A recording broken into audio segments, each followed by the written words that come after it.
자, 오늘 결정적인 투자는 요즘 우리 주식시장에서 확실한 투자 아이디어죠. 정책주, 그 안에서도 원자력 발전 관련 주식에 대해서 살펴보는 시간을 마련했습니다. 훈훈한 주식의 김지훈 대표 나오셨습니다. 어서 오세요, 대표님. 안녕하세요. 네. 자, 먼저 원자력 발전 관련주를 보기에 앞서서 이번 윤석열 정부에서 원전 최강국으로 만들겠다라는 주장을 하고 있는데 공약에 어떤 내용이 있었는지 먼저 점검을 좀 해볼게요. 네, 그 전에 제가 금요일 날 네이버 관련돼서 목표가 말씀드린 거 있어서 짧게 한 30초 정도만 말씀드리고 싶은 게 있어가지고요. 그 40만 원의 목표가 근거가 어떻게 나왔냐.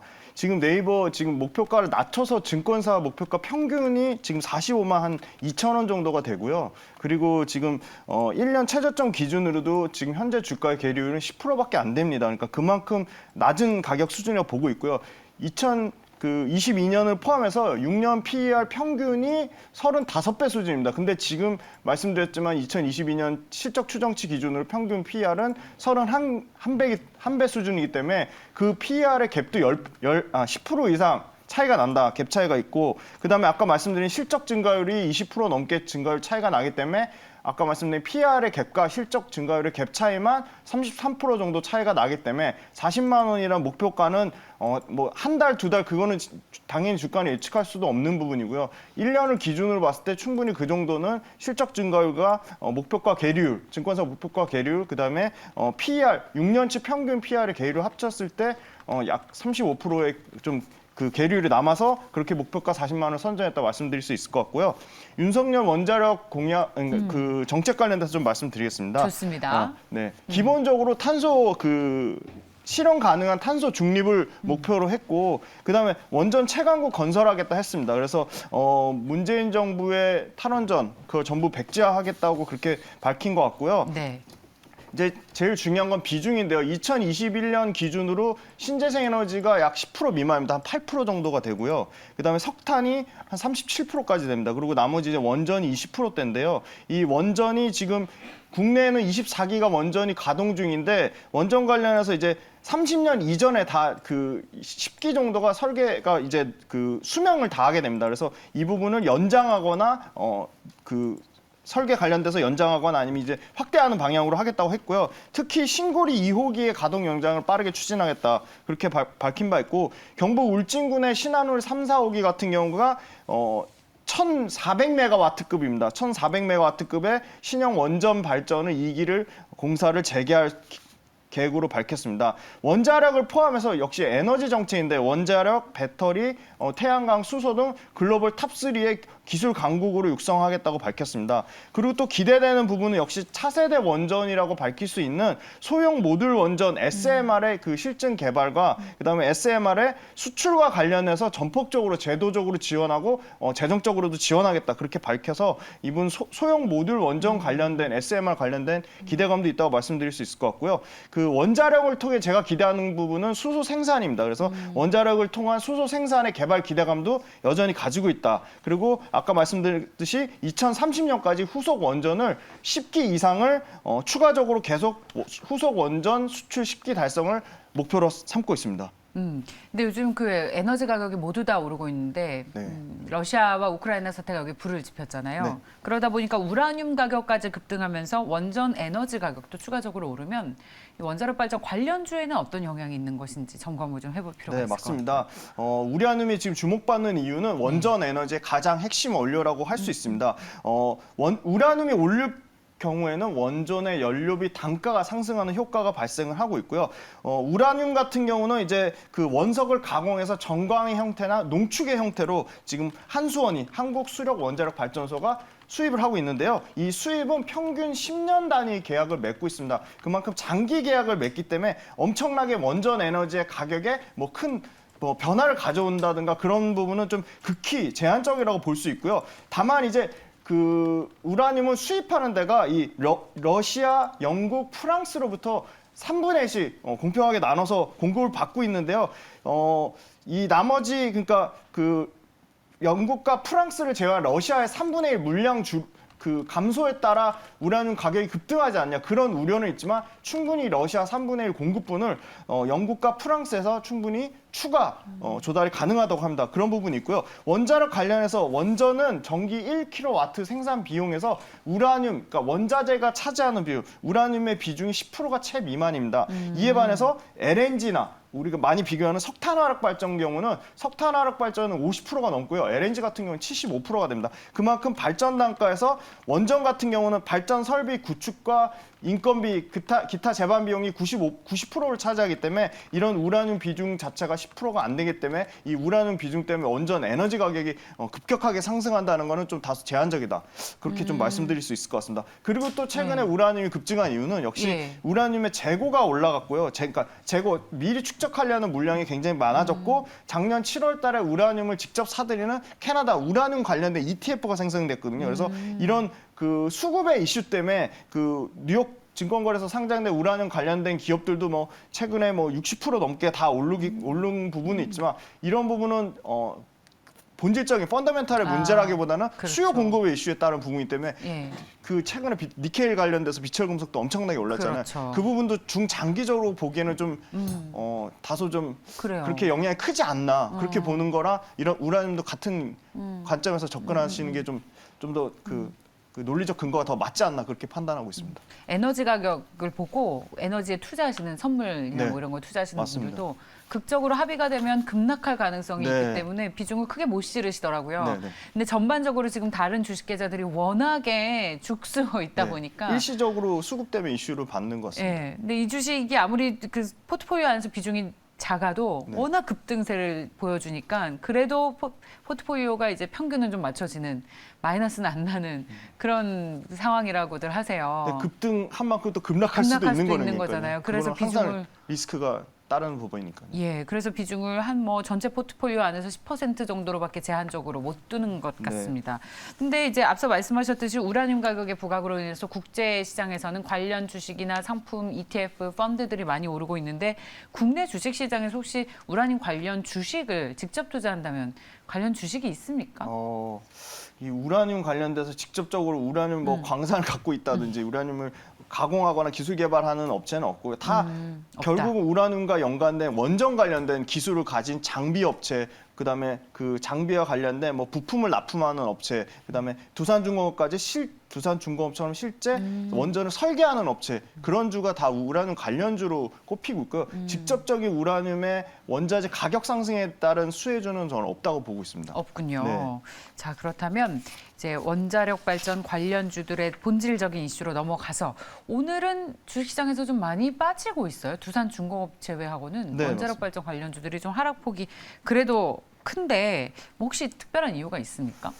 시장 대비는 낙폭이 좀 더 큰 것 같습니다. 원자력 관련주가 보니까 숫자가 찍히는 기업들이 없어요. 아. 재무제표가 이렇게 썩 좋지가 않습니다. 예, 예. 근데 두산중공업 같은 경우는 원전만 있는 게 아니라 갖고 있는 자회사들 뭐 그 기계 쪽 관련된 회사 그다음에 플랜트 관련된 회사들의 매출이 올라오고 있거든요. 그래서 두산은 원전의 비중이 높긴 하지만 원전이 전부 다 100% 매출을 그건 차지하는 아니기 거가 아니기 때문에 그렇고요. 원전과 관련된 그 이슈에 따라 올라가는 회사들은 적자가 나는 회사들이 많거나 매출 규모가 작거나 그래서 상당히 실적과 관련해서 말씀하신 대로 불안함 그러니까 이런 이슈에 따라 움직이는 부분은 펀더멘털에 따라 움직이는 부분이 아니기 때문에 저 같은 경우도 원전에 크게 이렇게 관심을 두고 있지 않아서 아, 그렇군요. 그런 부분에 대해서는 말씀드리기가 좀 어려운 부분이 있고요. 그리고 원전 관련주들 대체적으로 보니까 수급이 그렇게 좋지가 않습니다. 그래요. 그러니까 기관 같은 경우도 두산중공업 해도 지금 올라올 때마다 계속 팔고 있거든요. 엄청나게 팔고 있거든요.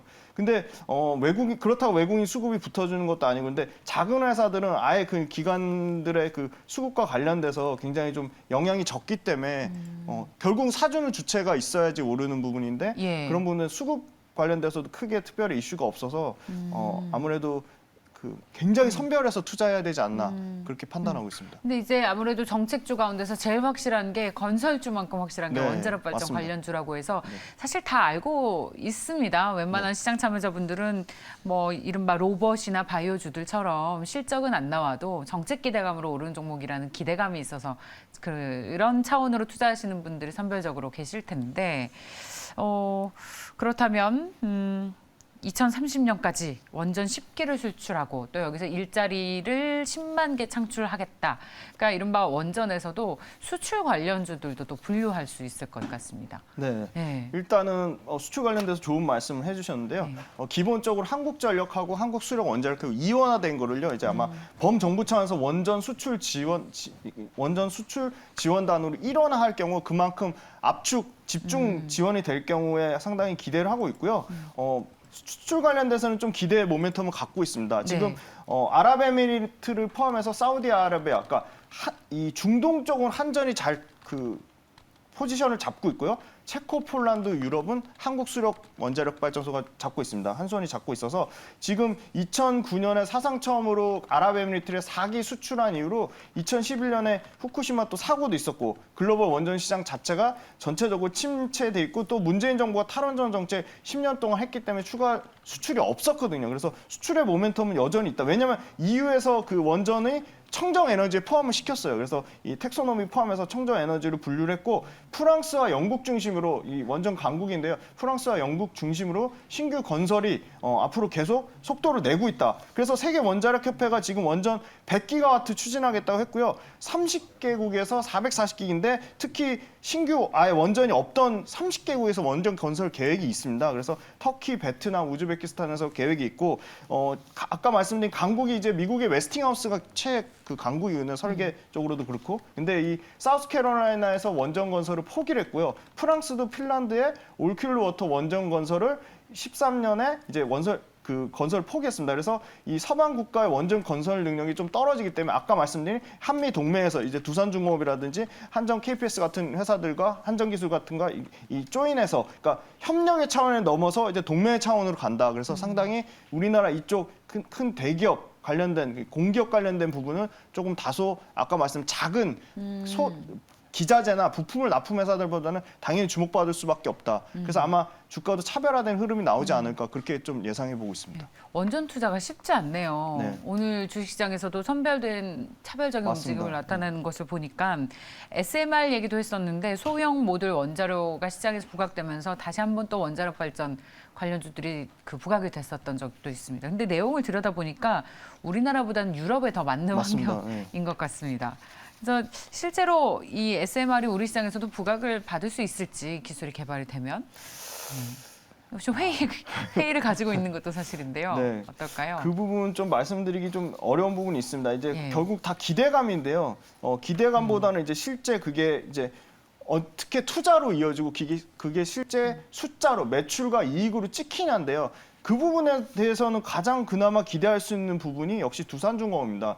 두산중공업이 지금 미국 SMR 설계사 아주 큰 회사입니다. 뉴스케일 파워에 2019년에 4,400만 달러 투자하고 작년 2021년에 7월 달에 추가로 6천만 달러를 투자했습니다. 그래서 가장 국내에서는 이 소형 원자료, 차세대 원자료 핵심 개발에 가장 두산중공업이 가장 앞단에 위치해 있고 그리고 가장 그 SMR을 신사업으로 선정하면서 가장 중점적으로 투자를 하고 있는 상황이지만 그 SMR 관련된 부분이 실제 매출로 찍히기까지는 상당 부분 시간이 소요될 것이다. 그래서 SMR에 그 투자하고 SMR 개발에 들어간다는 이유만으로 투자한다는 건 상당히 리스크가 있다고 보고 있고요. 다만 이제 두산중공업 외에도 삼성물산 같은 경우는 SMR 관련된 그 반응로 설치하고 제반 그 시설 건설을 담당할 것으로 보여서 아까 말씀드린 건설에 대한 정책 모멘텀 외에 이런 추가적으로 발생하는 모멘텀이 있는 회사들이 오히려 좀 더 안정적이다. 그래서 건설주 중에서는 삼성물산이 있고 현대건설도 이 원전 관련돼서 프로젝트를 추진하는 것들이 있거든요. 네. 그런 부분들은 그 회사들의 건설 회사의 실제 실적 모멘텀에 추가 모멘텀이 붙는 거기 때문에 오히려 더 직접적인 원자재 기자재 관련 회사를 투자하는 것보다는 좀 더 낫지 않나. 결국 그렇게 건설주의 말씀드릴 수 테두리 안에서 맞습니다. 네. 원자재도 한 발자국 정도 네. 걸쳐 있는 네. 그런 회사에 투자하는 게 훨씬 더 안정적이라는 네. 말씀이시군요. 네. 그 전반적으로 이 원자력 발전 관련 주식에 대한 투자 의견은 보수적으로 가져가신다라고. 저는 굉장히 보수적이라고 보고 있고요. 굉장히 보수적이시군요. 굉장히 보수적이라고 보고 있고요. 굳이 한 종목을 꼽자면 역시 뭐 두산중공업밖에 없지 않나. 두산중공업 실제 설계 기술을 가진 회사고 그 밑단에 있는 다른 이제 건설 기계 쪽이라든지 그런 매출이 밑바탕이 되고 있거든요. 그러니까 원전 비중이 높긴 하지만 원전만으로 가는 모멘텀으로 가는 회사는 아니어서 그렇게 보고 있고요. 네. 그리고 두산중공업 아까 말씀드린 한미 동맹 관련된 그런 계속적인 이슈가 나오면 주가가 계속 반짝반짝 하지 않을까 그런 기대감은 있지만 그게 장기적으로 가는 거에 대한 퀘스천 마크다 그렇게 말씀드릴 수 있습니다. 그렇군요. 그렇다면요. 다음에는 대표님 나오셔서 요즘 시장 빠질 때 네.